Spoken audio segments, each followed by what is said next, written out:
Welcome to Pioneer study. आप देख रहे हैं keyword wise line by line 7th class geography. तो चलिए थर्ड चैप्टर हम लोग करते हैं। ये आपको हर कंपटीशंस बीपीएससी यूपीएससी तथा जनरल कंपटीशंस में जहाँ पे ज्योग्राफी पूछे जाते हैं उसका बेसिक किताब एनसीईआरटी होता है। तो उसी एनसीईआरटी को आज हम पढ़ने वाले हैं। तीसरे चैप्टर 7th क्लास, हमारी बदलती पृथ्वी। कहते हैं कि स्थलमंडल अनेक प्लेटों में विभाजित है जिन्हें स्थलमंडलीय प्लेट कहते हैं। स्थलमंडलीय प्लेट कहते हैं जो स्थलमंडल जो जिन प्लेटों में विभाजित है। आपको यह जानकर आश्चर्य होगा कि ये प्लेट हमेशा धीमी गति से चारों तरफ घूमती रहती है, प्रत्येक वर्ष केवल कुछ मिलीमीटर के लगभग। पृथ्वी के अंदर पिघले हुए मैग्मा में होने वाली गति के कारण ऐसा होता है।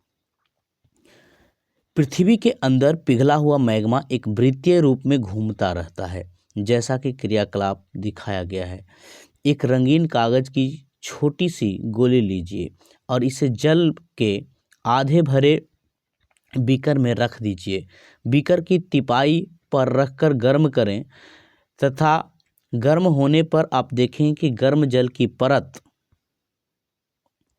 परतों के साथ कागज की गोली भी ऊपर उठती है और ठंडे पानी की परतों के साथ यह गोली नीचे बैठती है। पृथ्वी के अंदर स्थित पिघला हुआ मैग्मा भी इसी प्रकार गति करता है। आगे है प्लेट की इसी गति के कारण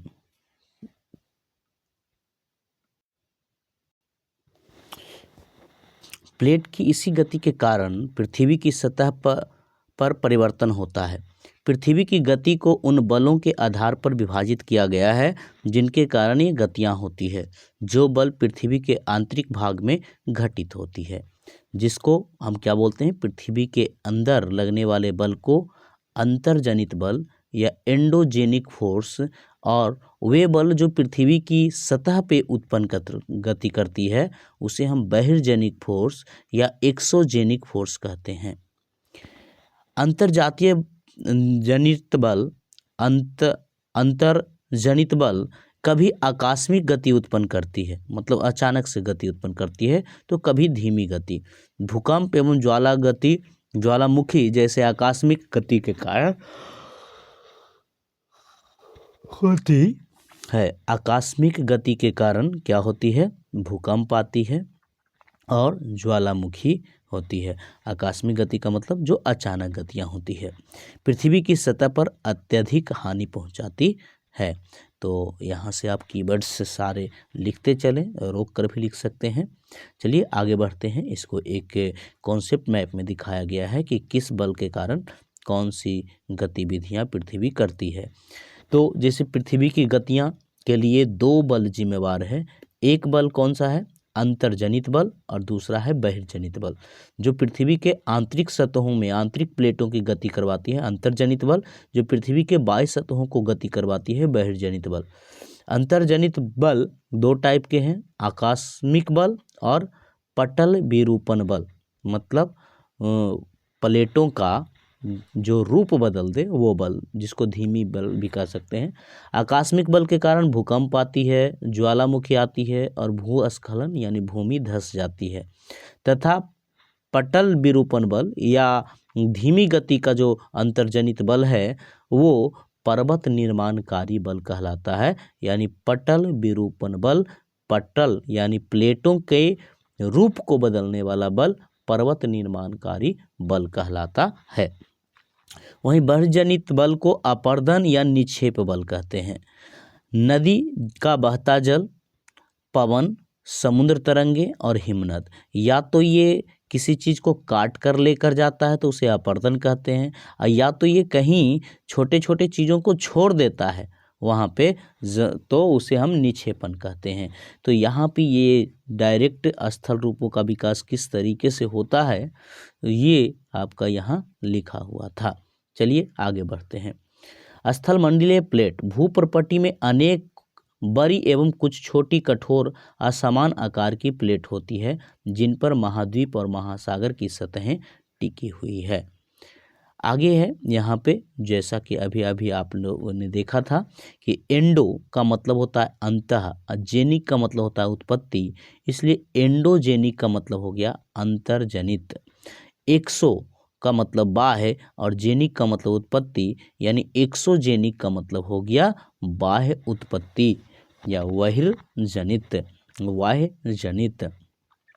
ज्वालामुखी भूपर्पटी पर खुला एक ऐसा छिद्र होता है जिसमें पिघले हुए पदार्थ अचानक निकलते हैं। ज्वालामुखी क्या है? भूपर्पटी का छिद्र है, भूपर्पटी छिद्र, ठीक है, भूपर्पटी का ये छिद्र है जिससे क्या निकलती है? लावा, पिघला हुआ पदार्थ जिसको हम लावा कहते हैं।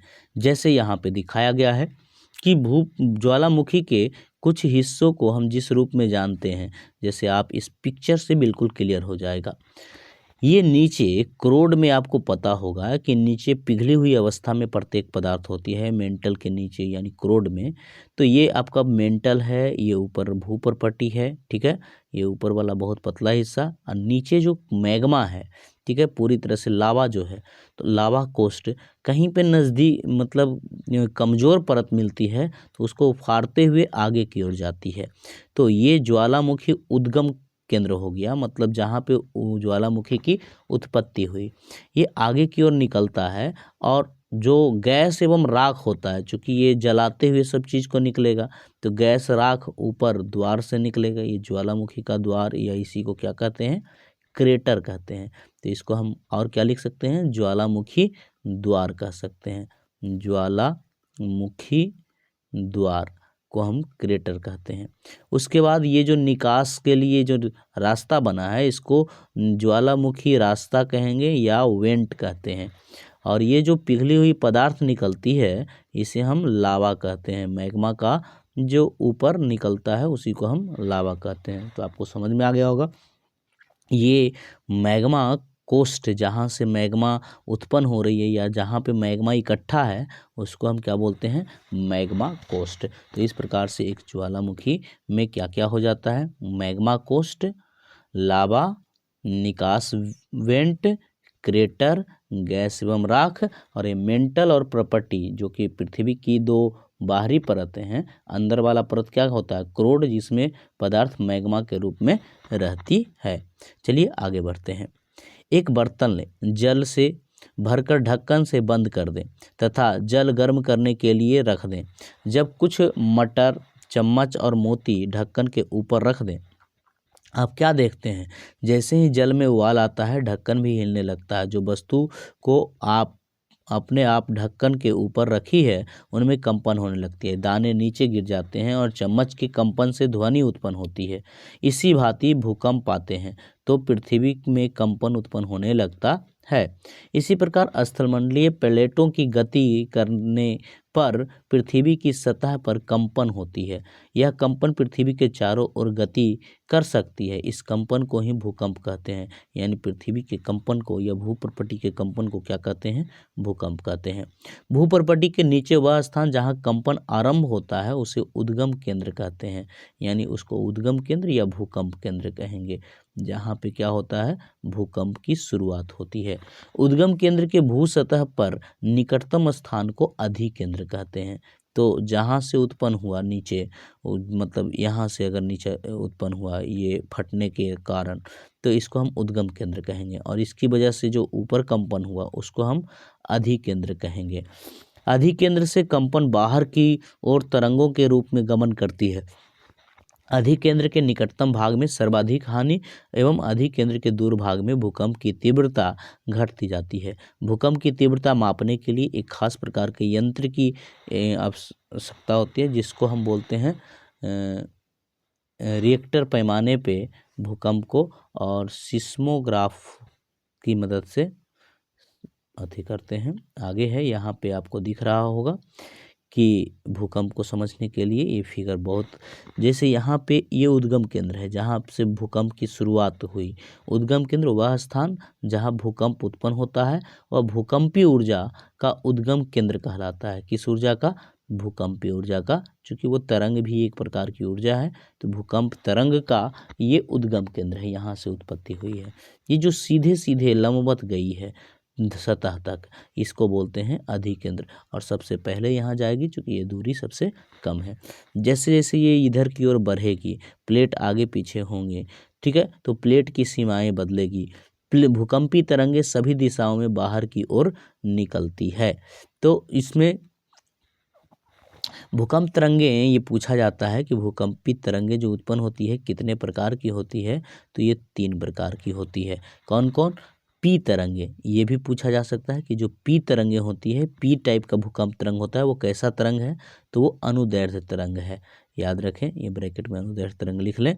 एस तरंग जो है, एस वेव जो है, वो कैसा तरंग है? अनुप्रस्थ तरंग है। ये बहुत इंपॉर्टेंट चीज़ है, ये पूछा जाता है बीपीएससी यूपीएससी तक में, ये पूछा गया है कि भूकंप का जो एस तरंग है वो कैसा तरंग है, तो वो अनुप्रस्थ तरंग है। और जो एल तरंग है उसको हम कौन सा तरंग कहते हैं, तो उसे हम पृष्ठीय तरंग कहते हैं।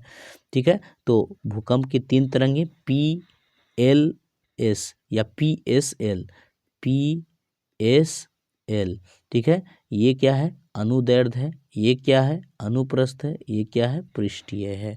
ठीक है, इस तरंगों के गुणधर्म विश्वकोश से ज्ञात करने का प्रयास कीजिए। यद्यपि भूकंप की भविष्यवाणी संभव नहीं है, लेकिन यदि हम पहले से तैयार हों तो इसके प्रभाव से निश्चित रूप से कम किया जा सकता है। स्थानीय लोग कुछ समान तरीकों से भूकंप की संभावनाओं का अनुमान लगाते हैं, जैसे जानवरों के व्यवहार का अध्ययन करके, तालाब में मछलियों की उत्तेजना और सांपों का धरातल पर आना, ये सब भूकंप के लक्षण माने जाते हैं। 26 जनवरी 2001 में ये पूछा जाता है कब आया था, तो 26 जनवरी 2001 को भुज शहर में भूकंप आया था। भुज शहर में रिएक्टर स्केल पर 6.9 की तीव्रता वाली भूकंप आई थी। स्कूल सर्वाधिक प्रभावित, स्कूलों की इमारतें गिरने से कम 971 छात्रों और 31 शिक्षिकाओं की मौत की आशंका है। भुज की तबाही, फोन लाइन, जल पाइप लाइन, विद्युत स्टेशनों एवं संचार लाइनें सभी अवरोधित हो गए थे। भुज में बिना निराशाजनक राहत, भूकंप के 3 दिन के बाद भी हर व्यक्ति तक भोजन, कंबल, दवाएं आदि न पहुंचने के कारण हालत चिंताजनक थी। शहर में आग, चारकोल एवं अंगेठियों के पलटने के कारण इनके कई स्थानों पर आग लग गई थी। भूकंप प्रभावित क्षेत्रों में आपातकाल की घोषणा, राष्ट्रपति ने आपातकाल की स्थिति की घोषणा की। मुख्यमंत्री की केंद्र से अपील, गुजरात सरकार के इस संकट का सामना करने के लिए केंद्र का वित्तीय सहायता। तो अगर ये चीज़ कि भूकंप से निपटने के लिए क्या क्या उपाय किए जा सकते हैं, तो यहाँ पे वो सारे उपाय दिए गए हैं। पहला कि स्कूली बच्चों को देखना, और दूसरा भुज का ये तो असर हुआ, भुज में तबाही क्या हुआ, शहर में आग लग गया, आपातकाल स्थिति और वित्तीय सहायता, ये सभी चीज़ भूकंप के झटके को। भूकंप का मापन एक यंत्र से किया जाता है जिसे भूकंप लेखी कहा जाता है, ये याद रखें। भूकंप का मापन जिस यंत्र से किया जाता है उसे भूकंप लेखी कहते हैं। भूकंप की तीव्रता रिएक्टर स्केल पे मापी जाती है। जिस भूकंप की तीव्रता 2.0 अथवा उससे कम होती है उसका प्रभाव नहीं के बराबर होता है। जिस भूकंप की तीव्रता 5.0 से होती है वह वस्तुओं को गिरने से क्षति पहुंचा सकती है। जिस भूकंप की तीव्रता 6.0 अथवा उससे अधिक होता है वह बहुत शक्तिशाली माना जाता है, तथा जिसकी तीव्रता 7.0 अथवा इससे अधिक होगी वह सर्वाधिक शक्तिशाली समझा जाएगा। भूकंप के पश्चात समाचार पत्रों के मुख्य समाचारों के रूप में दिया गया है। भूकंप एक वस्तु स्थिति अध्ययन। इस घटना को क्रमानुसार श्रेणीबद्ध करें। कल्पना करें कि यदि स्कूल समय के बीच में अचानक भूकंप आ जाए तो आप अपनी सुरक्षा कैसे करेंगे? जैसे बेंच के नीचे छिप जाएंगे, कोने में चले, हो सकता है तो हम लोग क्या कहता है फील्ड में चले जाएंगे। भूकंप से बचाव की तैयारी। भूकंप के दौरान कहाँ आश्रय लें? सुरक्षित स्थान, रसोई के काउंटर या मेज के नीचे, दीवार के अंदरूनी कोनों में, इनसे दूर रहें। आग वाले स्थान, चिमनी के आसपास, टूट सकने वाली खिड़कियां और दर्पण एवं तस्वीर फ्रेम से। पहले से तैयार रहें, अपने दोस्त एवं पारिवारिक सदस्यों के बीच जागरूकता फैलाएं एवं आपदा का सामान विश्वास से करें। आपदा का सामना विश्वास से करें। ये भूकंप लेखी का चित्र है यहाँ पे। आगे है मुख्य स्थलाकृतियाँ। अपक्षय एवं अपर्दन नामक दो प्रक्रमों द्वारा दृश्य भूमि जो दिखाई देता है लगातार विघटित होती रहती है और बनती रहती है। पृथ्वी की सतह पर शैलों के टूटने के अपक्षय की क्रिया होती है। चट्टान का टूटना क्या कहलाता है? अपक्षय कहलाता है। चट्टान का टूटना, शैल टूटना अपक्षय की क्रिया कहलाती है। भूदृश्य जैस पर जल, पवन, हिम जैसे विभिन्न घटकों के द्वारा होने वाले क्षय को अपर्दन कहते हैं। तो चट्टानों का टूटना क्या कहलाता है? अपक्षय कहलाता है। और इसके क्षय को, भूपर्पटी के क्षय को अपर्दन कहते हैं। भूपर्पटी क्षय को क्या कहा जाता है? अपर्दन कहा जाता है। और ये क्षय किसके द्वारा होता है? जल, पवन और हिम द्वारा। वायु, जल आदि अपर्दित पदार्थ को एक स्थान से दूसरे स्थान पर ले जाते हैं और फलस्वरूप एक स्थान पर निक्षेपित करते हैं। अपर्दित पदार्थ का मतलब टूटा हुआ पदार्थ, ठीक है। और उसको एक जगह से दूसरी जगह ले जाते हैं। निक्षेपित करने का मतलब वो वहाँ पे छोड़ देते हैं। निक्षेपित करना मतलब छोड़ देना। अपर्दन एवं निक्षेपण के ये प्रक्रम पृथ्वी के धरातल के विभिन्न स्थलाकृतियों के निर्माण करते हैं। विश्व में हजारों छोटे छोटे जलप्रपात हैं। जलप्रपात, जहाँ ऊंची भूमि से अगर जल अचानक नीचे गिरती है तो उस स्थान को जलप्रपात कहते हैं। सबसे ऊंचा जलप्रपात दक्षिणी अमेरिका के वेनेजुएला का एंजल जलप्रपात है। ये याद रखें, सबसे ऊंचा जलप्रपात कौन है? एंजल जलप्रपात। एंजल जलप्रपात कहाँ है? वेनेजुएला में। वेनेजुएला कहाँ है? दक्षिणी अमेरिका, साउथ अमेरिका का एक देश है।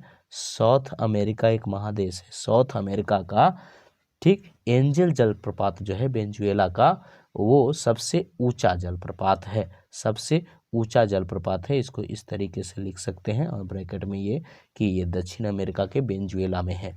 जलप्रपात उत्तरी अमेरिका में कनाडा तथा संयुक्त राज्य अमेरिका की सीमा पर स्थित नियाग्रा जलप्रपात है।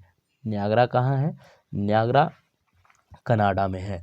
नियाग्रा जलप्रपात कहाँ है? ये पूछा जा सकता है। नियाग्रा जलप्रपात कहाँ है? आपका कनाडा में है। नियाग्रा जलप्रपात कहाँ है? कनाडा में है। नियाग्रा जलप्रपात, ठीक है। अफ्रीका के जाम्बिया एवं जिम्बाब्वे की सीमा पर स्थित है विक्टोरिया जलप्रपात। ये पूछा जा सकता है, विक्टोरिया जलप्रपात कहाँ है? तो अफ्रीका महादेश में है, परंतु ये किसके किसके बीच में है? जाम्बिया और जिम्बाब्वे की सीमा पे ये है। वैसे ही नियाग्रा जलप्रपात कहाँ है? तो एक कनाडा और USA, United state America, Canada और इसके सीमा पे है। कौन? नियाग्रा। तो ये पूछा जा सकता है, बहुत इंपॉर्टेंट है। सबसे ऊंचा जलप्रपात कौन है? वेनेजुएला का एंजल जलप्रपात सबसे ऊंचा है। ये आपको दिख रहा होगा, ऊंचाई से जल अचानक गिर रहा है, इसी को जलप्रपात कहते हैं। नदी के कारण, नदी के जल में भूदृश्य भूमि का अपर्दन होता है। जब नदी किसी खरे ढाल वाले स्थान से अधिक कठोर शैल या खरे ढाल वाली घाटी में गिरती है तो यह जलप्रपात बनाती है। जलप्रपात, जैसे यहाँ पे नियाग्रा जलप्रपात का ये फोटो है, ठीक है। यहाँ एक जलप्रपात बन रही है कि अचानक ये नीचे गिर रही है, ठीक है। ये कठोर शैल से जल नीचे गिर रही है इसको काटते हुए, तो इसे को हम क्या बोलते हैं? जलप्रपात। जब नदी मैदान क्षेत्र में प्रवेश करती है तो वह मोरदार मार्ग पर बहने लगती है। नदी के इन्हीं बड़े मार्गों को विसर्पी कहा जाता है। नदी मार्ग को क्या कहा जाता है? विसर्पी कहा जाता है। नदी के बड़े मोरों को विसर्पी कहा जाता है। नदी के बड़े मोर क्या कहलाते हैं? नदी के बड़े बड़े जो मोर होते हैं उसी को हम विसर्प कहते हैं, सांप की तरह, ठीक है। इसके बाद विसर्पों के किनारों पर लगातार अपर्दन एवं निक्षेपण शुरू होता है।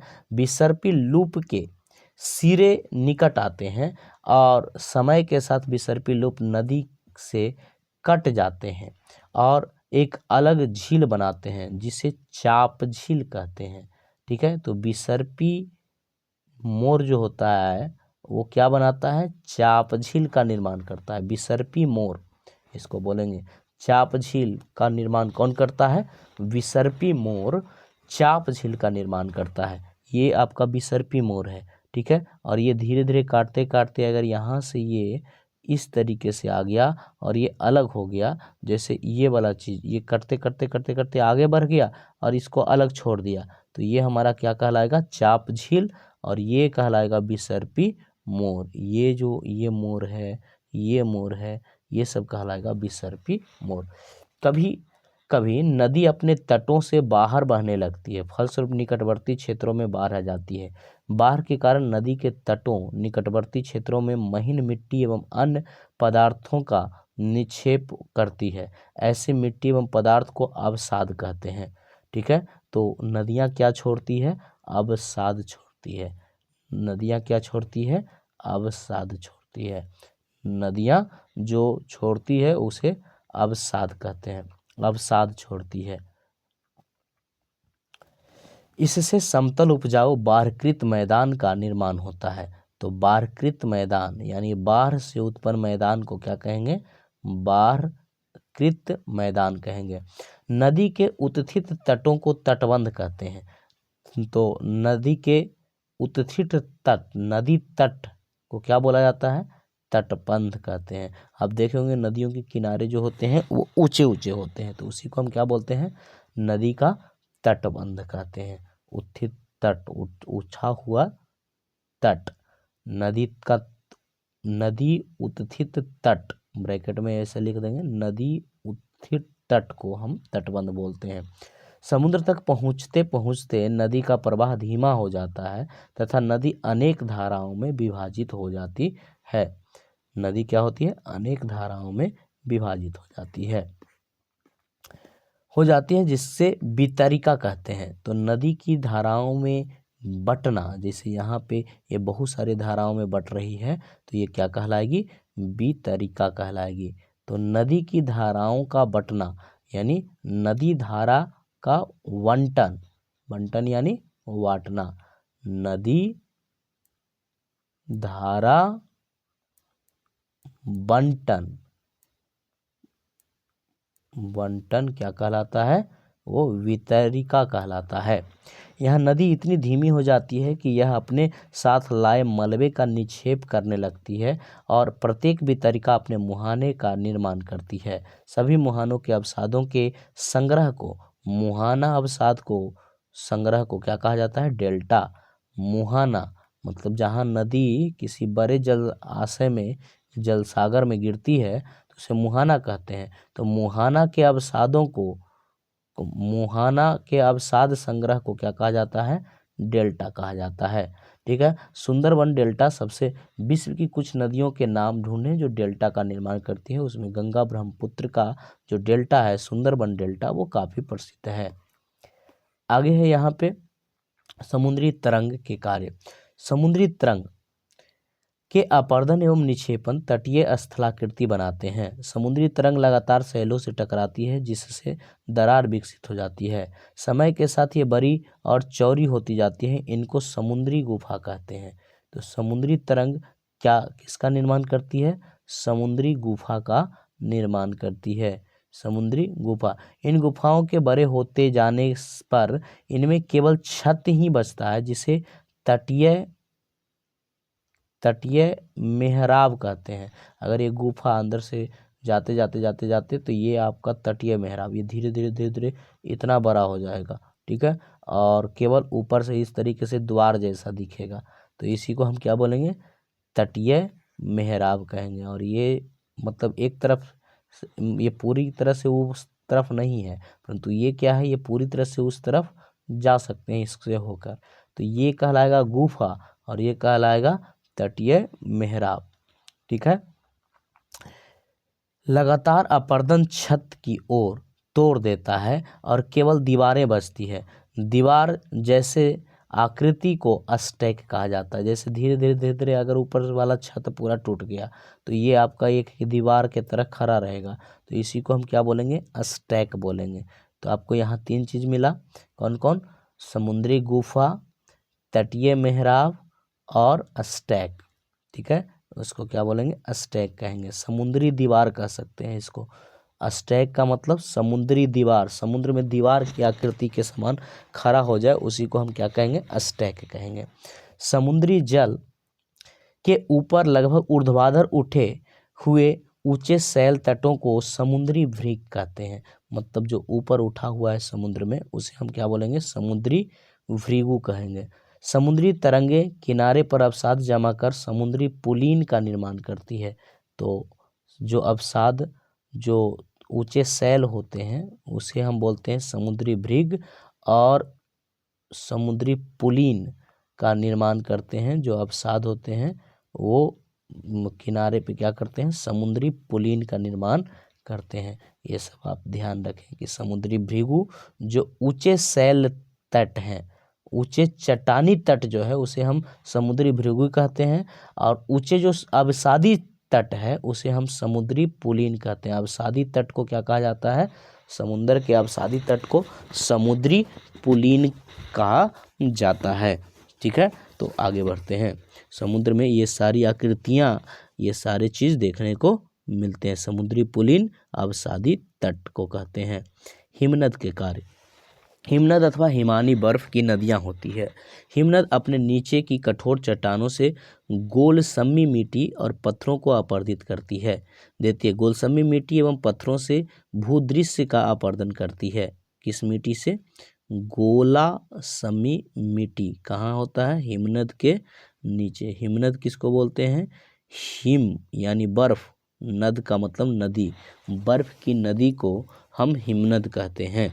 बर्फीली नदी, ठीक है, बर्फीली नदी, बर्फ की नदी को हम हिमनद कहते हैं। हिमनद गहरे गर्तों का निर्माण करती है। पर्वतीय क्षेत्र में बर्फ पिघलने से उन गर्तों में जल भर जाता है और वे सुंदर झील बन जाते हैं। हिमनद के द्वारा लाए गए पदार्थ जैसे बड़े बड़े शैल, रेत एवं तलछट मिट्टी निक्षेप होते हैं। ये निक्षेप हिमनद हिमोर कहा जाता है। तो हिमनद निक्षेप को क्या कहा जाता है, हिमनद हिमोर कहा जाता है। हिमनद निक्षेप को, ठीक है, मतलब बर्फ के नदियों द्वारा लाए गई अवक्षेप को क्या कहते हैं, हिमनद हिमोर कहा जाता है। ठीक है, हिमनद हिमोर कहा जाता है। आगे है पवन के कार्य। क्या आपने कभी रेगिस्तान देखा है? ठीक है, पवन का मूल जो अपरदन है या निर्माण करता है वो रेगिस्तान में करता है। बालू टिब्बे, जो रेगिस्तान में आपको ये बालू के पहाड़ दिखते हैं, बालुई पहाड़ को बालुई टिब्बे कहते हैं। कुछ चित्र एकत्रित कीजिए। रेगिस्तान में पवन अपरदन एवं निक्षेपण का प्रमुख कारण है। रेगिस्तान में आप छत्रक के आकार के शैल देख सकते हैं, जिसमें सामान्यतः छत्रक शैल कहा जाते हैं। पवन शैल के ऊपरी भाग की अपेक्षा निचले भाग को आसानी से काटती है, इसीलिए ऐसे शैल का आधार संकीर्ण एवं शीर्ष विस्तृत हो जाता है, ऐसा बन जाता है। इसी को क्या बोलते हैं, छत्रक शैल। तो छत्रक शैल का निर्माण कहाँ होता है, रेगिस्तान में। जब पवन यानी छत्रक शैल का निर्माण किसके द्वारा होता है, पवन अपरदन के द्वारा। पवन अपरदन के द्वारा किस शैल का निर्माण होता है, छत्रक शैल का निर्माण होता है। जब पवन का बहाव रुकता है तो यह रेत गिरकर छोटी पहाड़ी बनाती है, इसको बालू टिब्बा कहा जाता है। तो बालू के पहाड़ी को, यह बालूकण महीन एवं हल्के होते हैं तो वायु उनको उठाकर अत्यधिक दूर ले जा सकती है। जब ये बालूकण विस्तृत क्षेत्र में निक्षेप हो जाते हैं तो इसे लोएस कहते हैं। तो बालू निक्षेपण को क्या कहा जाता है, लोएस कहा जाता है। ये क्या है, बालू निक्षेपण। बालू निक्षेपण को क्या कहा जाता है, लोएस कहा जाता है। बालू निक्षेपण को लोएस कहा जाता है। चीन में विशाल लोएस निक्षेप पाए जाते हैं। ये सबसे ज़्यादा कहाँ पाए जाते हैं, चीन में बालू निक्षेप पाए जाते हैं। अब यहाँ पे आपको कुछ क्वेश्चन है। प्लेट क्यों घूमती है, तो प्लेट बाहर और अंतर्जातीय गति के कारण घूमती है। बहिर्जातीय और अंतर्जातीय बल क्या है, बहिर्जात जो भूपृष्ठ पे लग रहा होता है प्लेटों के बीच उसे बहिर्जनिक बल कहते हैं, और अंतर्जनिक बल जो पृथ्वी के आंतरिक मैग्मा के कारण या कंपन के कारण बल लगता है उसे हम अंतर्जनित बल कहते हैं। अपर्दन क्या है? एक स्थान से दूसरे स्थान तक मिट्टी, पत्थर, शैल को पहुंचाना पवन, जल और मतलब वायु, जल और बर्फ द्वारा, उसे अपर्दन कहते हैं। बारकृत मैदान का निर्माण कैसे होता है? नदी के अवक्षेपों से बारकृत मैदान का निर्माण होता है। बालू टिब्बा क्या है? रेगिस्तान में बालुओं के छोटे छोटे पहाड़ियों को बालू टिब्बा कहते हैं। समुद्री पुलिन का निर्माण कैसे होता है? तो समुद्री पुलिन समुद्री अवक्षेपों से समुद्री पुलिन का निर्माण होता है। चाप झील क्या है? तो जो विसर्पी नदी का भाग होता है वो धीरे धीरे करके अलग हो जाता है और झील का रूप ले लेता है, उसे हम चाप झील कहते हैं। इनमें से कौन सी समुद्री तरंग की विशेषताएं नहीं है? तो समुद्री तरंग किनारा जो है वो, या सैल कह सकते हैं, क्योंकि समुद्री तरंग किनारे तक तो आ जाती है।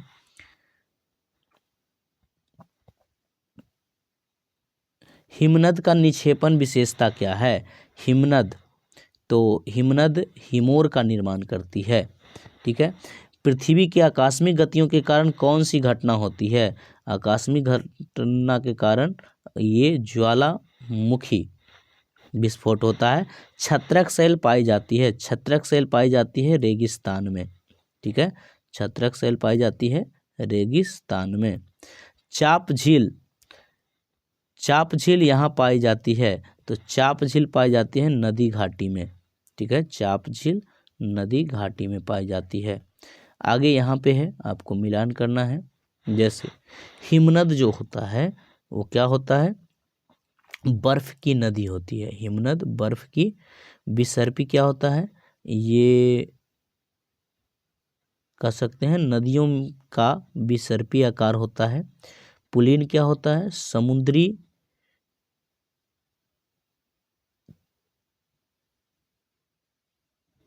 तट कह सकते हैं, समुद्री तट पे पुलिन का निर्माण होता है। बालू टिब्बा क्या होता है?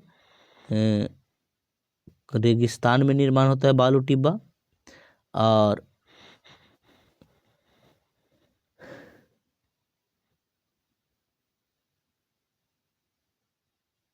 जलप्रपात कठोर स्थल सम से होता है, और पृथ्वी के कंपन को भूकंप कहते हैं। इस तरीके से आपका कहता है कुछ शैल छत्रक के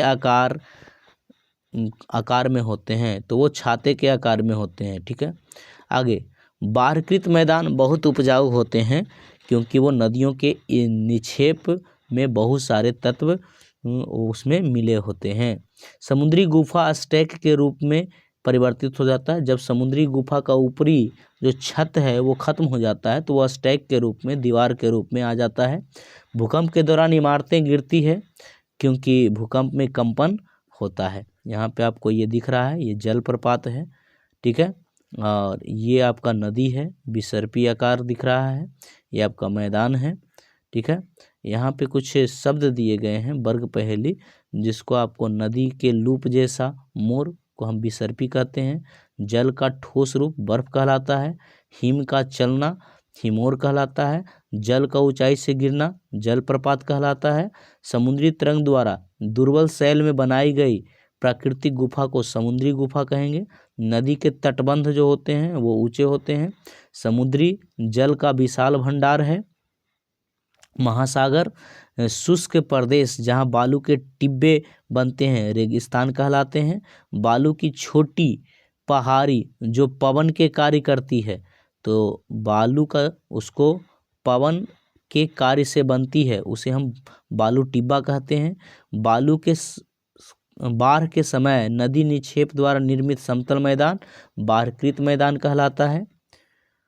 ऊपर से नीचे की ओर यहाँ पे कह रहा है जल की सतह पर पवन द्वारा जल का उठना एवं गिरना क्या कहलाता है? ज्वार भाटा कहलाता है।